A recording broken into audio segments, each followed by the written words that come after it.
এটা ছিল ভারতীয় উপমহাদেশ যখন পৃথিবীতে মানুষ ছিল কিন্তু এখানে একজনও ছিল না। বিজ্ঞানীরা যখন প্রমাণ খুঁজতে শুরু করেন প্রথমে মনে হয়েছিল তারা হয়তো ভুল করছেন, কিন্তু যতই গভীরে গেছেন ততই সত্য আরো শীতল আরো নির্দয় হয়ে তাদের দিকে তাকিয়েছে। কারণ একের পর এক গবেষণায় একটা কথাই বলে, মানুষের জন্ম ভারতীয় উপমহাদেশে হয়নি, তার জন্ম হয়েছে আফ্রিকায়। হাজার হাজার বছর ধরে আফ্রিকার কোনো অজানা কোণে একটি প্রজাতি ধীরে ধীরে শক্তি সঞ্চয় করছিল, যাকে পরে আমরা বলবো হোমো স্যাপিয়েন্স।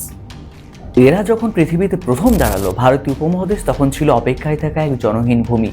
জীবজন্তু আছে, ঝড় আছে, আগ্নেয়গিরি আছে, কিন্তু মানুষ একটিও নয়। সত্যটা এতটাই স্পষ্ট, এতটাই কাঁপিয়ে দেওয়া যে আফ্রিকা থেকে মানুষের আগমনের আগে এই ভূমিতে মানুষের কোনো ডিএনএ, কোনো ফসিল, কোনো চিহ্ন কিচ্ছুই নেই। যেন কেউ নিষ্ঠুরভাবে এই উপমহাদেশকে মানুষের জন্য তালাবদ্ধ করে রেখেছিল, যেন ভূমিটি নিজেই অপেক্ষা করছিল কারা প্রথম এসে এর ইতিহাস শুরু করবে। তারপর একদিন আফ্রিকা থেকে মানুষ যাত্রা শুরু করলো, অজানা পথ, ভয়ঙ্কর পরিবেশ, মরুভূমি, পর্বত সব পেরিয়ে তারা ধীরে ধীরে এগিয়ে এলো দক্ষিণ এশিয়ার দিকে। এবং যখন তাদের পা প্রথম এই ভূমিকে ছুঁলো, হঠাৎ যেন অন্ধকার ঘরে আলো জ্বলে উঠল। মানুষের ইতিহাস ভেঙে গেল, নতুন অধ্যায় খুলল।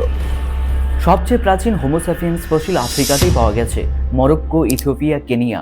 এখানেই পাওয়া গেছে সবচেয়ে পুরনো আধুনিক মানুষের অর্থাৎ হোমোস্যাপিয়েন্সের হাড়, যাদের বয়স প্রায় 2 লক্ষ থেকে 3 লক্ষ বছর। এর আগে অন্য কোথাও এত পুরনো হোমোস্যাপিয়েন্স পাওয়া যায়নি। যেখানে প্রথম ফসিল, সেখানেই উৎপত্তির সম্ভাবনা বেশি। পৃথিবীর সব মানুষের ডিএনএ বিশ্লেষণ করলে দেখা যায় সবার জিনের উৎস সবচেয়ে গভীরভাবে আফ্রিকায় ফিরে যায়। মাইটোকন্ড্রিয়াল ইভ ও ওয়াই ক্রোমোজোমাল অ্যাডাম উভয়ই আফ্রিকায় পাওয়া প্রাচীন মানুষের জেনেটিক উৎস। এটি দেখায় বিশ্বের সমস্ত মানুষের পূর্বপুরুষ আফ্রিকার মানুষ। আফ্রিকায় পাওয়া গেছে সবচেয়ে পুরনো পাথরের সরঞ্জাম, আগুনের ব্যবহারের প্রমাণ, পুরনো গুহাচিত্র, প্রাচীন বসতি। এগুলো অন্য অঞ্চলে পরে দেখা যায়।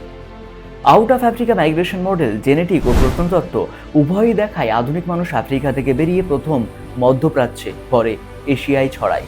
ভারতীয় উপমহাদেশে মানুষের স্থায়ী বসতি শুরু হয় আফ্রিকা থেকে আসা হোমো স্যাপিয়েন্সের মাধ্যমেই। তবে আধুনিক মানুষ এই উপমহাদেশে পৌঁছানোর বহু বছর আগে এই ভূমি মোটেই ফাঁকা ছিল না, বরং ছিল এক ভয়ঙ্কর জীববৈচিত্র্যের রাজ্য, যেখানে প্রতিটি প্রাণী চলত বন্য নিয়মে, আর রাত নামলে জঙ্গলের অন্ধকারে শোনা যেত হাজারো অচেনা ডাক। কিন্তু ভয়ঙ্কর সত্য হলো এই বিশাল পৃথিবীর এই অংশে মানুষের কোনো ছাপ ছিল না, প্রাণী ছিল। এবং তাদের তালিকাটা রীতিমতো শিহরণ জাগানো।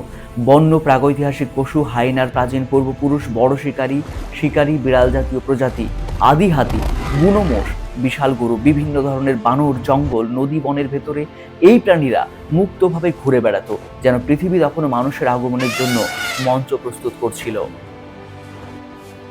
বিজ্ঞানীরা খুঁজেছেন মাটি, গুহা, নদীর তলদেশ, পাহাড়ের ফাটল, সব জায়গায়। এটা কোনো সাধারণ অনুপস্থিতি নয়, এটা এমন অনুপস্থিতি যা ভয় ধরিয়ে দেয়। প্রাণীদের ফসিল আছে, তাদের পদচিহ্ন আছে, পরিবেশগত স্তর আছে, কিন্তু মানুষ নেই। এটা প্রমাণ করে তারা তখনও আসেনি। ভারতে আদিম মানবীয় প্রাণী যেমন হোমো ইরেক্টাস বা নিয়ান্ডারথাল পাওয়া গেলে বিজ্ঞানীরা নিশ্চিতভাবে বলতেন মানুষ আগে থেকেছে। ভারতে যদি সত্যিকারের আদিম মানবীয় প্রজাতি যেমন হোমো ইরেক্টাস বা নিয়ান্ডারথালের সুস্পষ্ট জীবাশ্ম পাওয়া যেত, অবশ্যই বিজ্ঞানীরা বলতেন যে ভারতীয় উপমহাদেশে মানুষের বিবর্তন অনেক আগেই ঘটেছিল। কিন্তু এখনো পর্যন্ত ভারতে হোমো ইরেক্টাস বা নিয়ান্ডারথালের সরাসরি জীবাশ্ম নিশ্চিতভাবে পাওয়া যায়নি, তবে তাদের উপস্থিতির পরোক্ষ প্রমাণ যেমন পাথরের হাতিয়ার মিলেছে। এখন প্রশ্ন, তাহলে তারা এলো কোথা থেকে? মানুষের উদ্ভব হয়েছিল আফ্রিকায়। বর্তমান গবেষণা অনুযায়ী আদম মানব প্রজাতি Homo genus, Homo habilis, Homo erectus, পরে হোমো স্যাপিয়েন্স সবার উৎস আফ্রিকা। প্রায় 18 থেকে 20 লক্ষ বছর আগে হোমো ইরেক্টাস আফ্রিকা থেকে বেরিয়ে এশিয়া, ইন্দোনেশিয়া ও ইউরোপের বিভিন্ন দিকে ছড়িয়ে পড়ে। ভারতীয় উপমহাদেশেও হাতিয়ার পাওয়া যায়, যা দেখায় যে তারা হয়তো ভারতে এসেছিল, কিন্তু তাদের হাড় বা খুলির প্রমাণ এখনো পাওয়া যায়নি। নিয়ান্ডারথালরা মূলত ইউরোপ ও পশ্চিম এশিয়াতে এসেছিল। দক্ষিণ এশিয়ার ভারত, পাকিস্তান, বাংলাদেশে তাদের জীবাশ্ম পাওয়া যায়নি। তবে আধুনিক ভারতীয়দের জিনে তাদের একটু অংশ আছে, কারণ মধ্যপ্রাচ্যে হোমো স্যাপিয়েন্স ও নিয়ান্ডারথালের মিলন হয়েছিল। কিন্তু এখনো পর্যন্ত কোনো মানবীয় হোমিনিন এই অঞ্চলে পাওয়া যায়নি। এর মানে আধুনিক মানুষ আসার আগে এই ভূমিতে কেবল অমানবীয় প্রাণী ছিল। প্রাণীরা এশিয়ার বহু আগে থেকে ছড়িয়ে গেছে। তারা এসেছে ভূখণ্ডের সংযোগ পথে, বন জঙ্গল দিয়ে, উপত্যকা দিয়ে। কিছু মানুষ এসেছে ভিন্ন পথে, মানুষ এসেছে আফ্রিকা, মধ্যপ্রাচ্য, ভারত রুট দিয়ে। এই রুটে আসার আগে মানুষ পর্যাপ্ত সময় নেয়, তাই প্রাণী এখানে আগে থাকলেও মানুষ পিছিয়ে ছিল। প্রাচীন আগুনের চিহ্ন নেই, মানব তৈরি যন্ত্র নেই, মাছ ধরার বা শিকারের কোনো নিদর্শন নেই। প্রাণীদের উপস্থিতি স্পষ্ট, কিন্তু মানুষের তৈরি কিছুই না থাকা একটা চাপা শীতল সত্য বলে। তাহলে প্রশ্ন, মানুষের আগেও ভারতীয় উপমহাদেশে মানুষের মতো কেউ ছিল কি? উত্তর হ্যাঁ। কিছু প্রমাণ আছে যে হোমো ইরেক্টাস নামে একটি হোমিনিন প্রজাতি এখানে ছিল, তবে তারা মানুষ অর্থাৎ হোমো স্যাপিয়েন্স ছিল না। বিভিন্ন গবেষণায় দেখা গেছে 1.5 থেকে 2 মিলিয়ন বছর আগে এশিয়ার বিভিন্ন অঞ্চলে, বিশেষ করে দক্ষিণ এশিয়ার কিছু অংশে হোমো ইরেক্টাস বসবাস করতেন। এর মানে ভারতীয় উপমহাদেশে মানুষের আগেও এক ধরনের মানুষ সদৃশ হোমিনিন ছিল। কিন্তু তারা আধুনিক মানুষ ছিল না, কারণ জিনগতভাবে সম্পূর্ণ আলাদা। হোমো ইরেক্টাস এবং হোমো স্যাপিয়েন্স দুটি ভিন্ন প্রজাতি। হোমো ইরেক্টাস মানে হলো পুরনো প্রাচীন মানবীয় প্রজাতি, হোমো স্যাপিয়েন্স আধুনিক মানুষ। ডিএনএ ও কঙ্কাল গঠন দেখায় যে হোমো ইরেক্টাসের মস্তিষ্ক ছোট, মুখ গঠন ভিন্ন, আচরণ, ভাষা, সংস্কৃতির কোনো চিহ্ন নেই। তারা হোমো স্যাপিয়েন্সের ভাবনা ও প্রযুক্তিগত ক্ষমতা অর্জন করেনি। দ্বিতীয় যুক্তি হলো শারীরিক ও জেনেটিক পার্থক্য প্রমাণ করে তারা মানুষ ছিল না। দুই প্রজাতির বিবর্তনের শাখা আলাদা, হোমো ইরেক্টাস থেকে হোমো স্যাপিয়েন্স হয়নি। অনেকে ভুলভাবে ভাবেন হোমো ইরেক্টাস থেকে হোমো স্যাপিয়েন্স হয়েছে, কিন্তু বিজ্ঞান বলে হোমো ইরেক্টাস বিবর্তনের এক পুরনো শাখা। হোমো স্যাপিয়েন্স এসেছে অনেক পরে এবং এসেছে আফ্রিকায়। হোমো ইরেক্টাস সরাসরি হোমো স্যাপিয়েন্সে রূপান্তরিত হয়নি। উভয়ের একটি সাধারণ পূর্বপুরুষ ছিল, কিন্তু তারা দুজনেই দুই রকম পথে বিবর্তিত হয়েছে। তৃতীয় যুক্তি, বিবর্তন আলাদা পথে হয়েছে, একটি অন্যটির সন্তান নয়। হোমো ইরেক্টাস অনেক আগেই বিলুপ্ত, হোমো স্যাপিয়েন্স সেখানে আসার অনেক আগে। প্রমাণ অনুযায়ী হোমো ইরেক্টাস বিলুপ্ত হয় 1 লক্ষ বছর বা তারও আগে। হোমো স্যাপিয়েন্স ভারতীয় উপমহাদেশে আসে 60,000 থেকে 70,000 বছর আগে। অর্থাৎ হোমো ইরেক্টাস সেখানে ছিল, হোমো স্যাপিয়েন্স পরে এসেছে। তারা কখনো একই সময়ে ছিল না, তারা কখনো দেখা সাক্ষাৎ করেনি। সময়ের ব্যবধান প্রমাণ করে মানুষ আসার আগেই পুরনো প্রজাতি বিলীন হয়ে গেছে। এখন প্রশ্ন, প্রথম মানুষ ভারতীয় উপমহাদেশে কিভাবে পৌঁছয়? মানুষের উৎস আফ্রিকায় 2 থেকে 3 লক্ষ বছর আগে। বিশ্বের অধিকাংশ বিজ্ঞানী একমত, আধুনিক মানুষ অর্থাৎ হোমো স্যাপিয়েন্সের জন্ম আফ্রিকায় প্রায় 2 থেকে 3 লক্ষ বছর আগে। আফ্রিকায় ছিল মানুষের হোম বেস, কিন্তু প্রশ্ন, তারা আফ্রিকা ছাড়লো কেন? এর উত্তর 3টি বড় কারণে। প্রথমত, জলবায়ু পরিবর্তন। আফ্রিকার কিছু অঞ্চলে খরা, তাপমাত্রা বৃদ্ধি, খাদ্য সংকট ঘটতে থাকে। এর ফলে মানুষকে নতুন জল, নতুন প্রাণী ও নতুন খাদ্যের খোঁজে বাইরে যেতে হয়। দ্বিতীয়ত, খাদ্যের অভাব। যেখানে খাবার কমে গিয়েছে সেখানে মানুষের দলগুলো টিকে থাকতে পারেনি, তারা মাইগ্রেশন শুরু করে। এটি ছিল স্বভাবগত বেঁচে থাকার সিদ্ধান্ত। তৃতীয়ত, অনুসন্ধান ও অভিযোজন ক্ষমতা। হোমো স্যাপিয়েন্সের সবচেয়ে বড় শক্তি হলো দলবদ্ধভাবে চলা, পথ খুঁজে বের করা, যে কোনো পরিবেশে মানিয়ে নেওয়া। তারা আফ্রিকার বাইরে যাওয়ার পথ আবিষ্কার করে এবং ধীরে ধীরে সেটি ব্যবহার করতে শুরু করে। প্রায় 60 থেকে 70,000 বছর আগে প্রথম বড় মানব গোষ্ঠী আফ্রিকা ছাড়ে। তারা রুট হিসেবে ব্যবহার করে লোহিত সাগরের পাশ, আরব উপদ্বীপ, তারপর মধ্যপ্রাচ্য। এটাই ছিল আউট অফ আফ্রিকার পথ। মধ্যপ্রাচ্য পার হওয়ার পরে মানুষ ধীরে ধীরে আসতে থাকে দক্ষিণ এশিয়ার দিকে। কেন? কারণ এখানে আছে নদী ভরা উর্বর জমি। ইন্দুস, গঙ্গা, ব্রহ্মপুত্র এলাকাগুলো ছিল জল ও খাদ্যে সমৃদ্ধ। দ্বিতীয়ত, শিকারযোগ্য প্রচুর প্রাণী, খাদ্যের প্রয়োজন তাদের এগিয়ে নিয়ে আসে। তৃতীয়ত, উষ্ণ জলবায়ু। খুব ঠান্ডা অঞ্চলে বেঁচে থাকা কঠিন, তাই দক্ষিণ এশিয়ার আবহাওয়া তাদের জন্য নিরাপদ ছিল। প্রায় 50,000 থেকে 60,000 বছর আগে প্রথম মানুষ ভারতীয় উপমহাদেশে পৌঁছয়। বিজ্ঞানীরা অনুমান করেন প্রথম হোমো স্যাপিয়েন্স ভারতীয় উপমহাদেশে আসে প্রায় 60,000 বছর আগে। তারা ছোট দলে দলে এসেছে, তারপর ধীরে ধীরে পুরো অঞ্চলে ছড়িয়ে পড়ে। কিন্তু এর প্রমাণ কোথায়?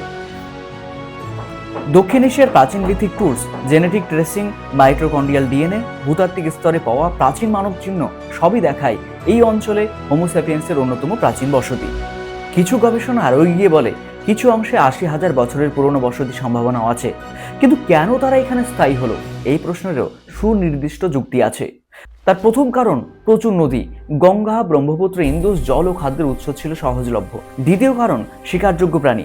হরিণ, মহিষ, জঙ্গলি গরু এবং বন্য প্রকৃতির অন্যান্য প্রাণী মানুষের জন্য ছিল টিকে থাকার মূল্যবান সম্পদ।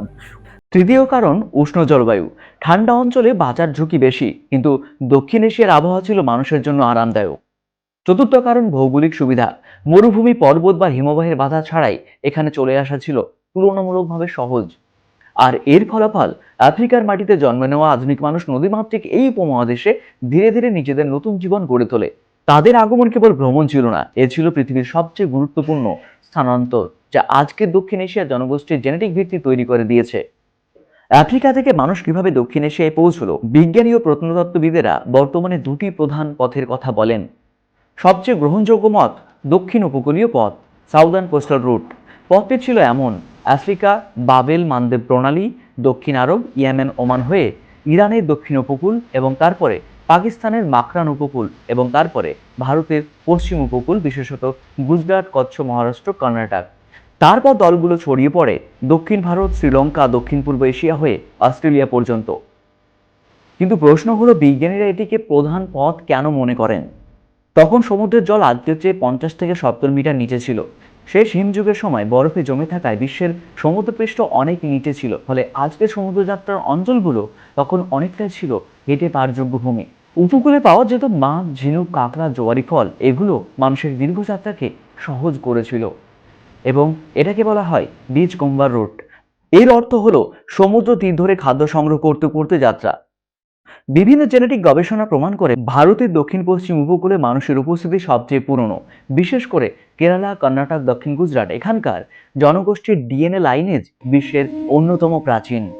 এই কারণে দক্ষিণ উপকূলীয় পথকে মানব মাইগ্রেশনের প্রধান মহাসড়ক বলা হয়। দ্বিতীয় পথ হিসেবে দেখা হয় উত্তর পশ্চিম route, north west inland route. এই পথটি ব্যবহৃত হয়েছে পরে আফ্রিকা থেকে বেরিয়ে বহু বছর পরে। পথটি ছিল মধ্যপ্রাচ্য, ইরান, আফগানিস্তান, খাইবার ও বোলান গিরিপথ হয়ে সিন্ধু উপত্যকা। 55,000 থেকে 40,000 বছর আগে এই পথ ধরে তারা এসেছিল বলে ধরা হয়। অর্থাৎ দক্ষিণ উপকূলীয় পথ ধরে মানুষ দ্বিতীয় দফায় এই অঞ্চল দিয়ে প্রবেশ করেন। তবে প্রশ্ন হলো, এই রুট কেন ধীরগতিতে ব্যবহৃত হয়েছিল? মূলত পাহাড়ি অঞ্চল কঠিন, মরুভূমি পেরোতে খাবার পাওয়া কঠিন, শীত প্রধান জায়গা অনেক, পশ্চাৎভূমিতে শিকার কম। তাই প্রাচীন মানুষের জন্য এটি গৌণ বা পরে ব্যবহৃত পথ ছিল। এখন প্রশ্ন, মানুষ কিভাবে এসেছিল? তখন কোনো যানবাহন ছিল না।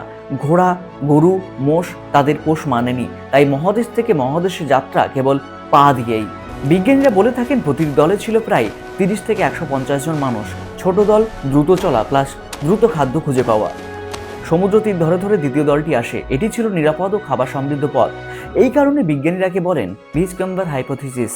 কিছু সংকীর্ণ জলপথে পাড়ি দিতে গিয়ে বাঁশের বান্ডিল, কাঠের রাফট ও খোলা ভেলা তারা ব্যবহার করেছিল। তবে তখনও কোনো জাহাজ বা নৌকো তৈরি হয়নি।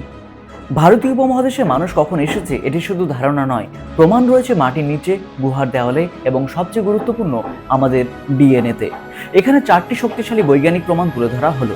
প্রথম প্রমাণ, বর্তমান অন্ধ্রপ্রদেশের জোয়ালাপুরামে পাওয়া গেছে 74,000 বছরের পাথরের হাতিয়ার। এই হাতিয়ারগুলোর আকার, গঠন আফ্রিকায় একই সময়ের হোমো স্যাপিয়েন্সের ব্যবহৃত টুলের সঙ্গে প্রায় অভিন্ন। অর্থাৎ টুল টেকনিক মিল, সময়কাল মিলে যায়, ভৌগোলিক অবস্থান দক্ষিণ উপকূলীয় রুটের কাছাকাছি। এটি প্রমাণ করে প্রথম মানুষেরা আফ্রিকা থেকে আসার অল্প সময় পরে ভারতীয় উপমহাদেশের দক্ষিণাঞ্চলে পৌঁছে গেছিল। দ্বিতীয় প্রমাণ, মধ্যপ্রদেশের ভীমবেটকা ও পটনেদুরে 70,000 বছরের চিহ্ন আছে। ফ্লেক টুল, শিকার প্রসেসিং এর চিহ্ন, পাথর কাটা প্রযুক্তি পাওয়া গেছে। মধ্য ভারতের এই এলাকাগুলো উপকূল থেকে অনেক ভেতরে। এটি দেখায় যে দক্ষিণ উপকূলীয় রুট দিয়ে ভারতে প্রবেশের পর মানুষ খুব দ্রুত অন্তর্দেশে ছড়িয়ে পড়ে। এটি মাইগ্রেশনের ধারাবাহিকতা নিশ্চিত করে। তৃতীয়ত, শ্রীলঙ্কার ফাহিয়েন গুহা 38 থেকে 54 বছরের মানব ফসিল ও হাতিয়ার পাওয়া গেছে। শ্রীলঙ্কার প্রাচীনতম মানব অবশেষে মিলেছে এই গুহায়। এখানে পাওয়া মানুষের হাড়, শিকার প্রযুক্তির চিহ্ন, হাড় ও পাথরের হাতিয়ার প্রমাণ করে দক্ষিণ ভারত হয়ে মানুষ শ্রীলঙ্কায় পৌঁছেছে।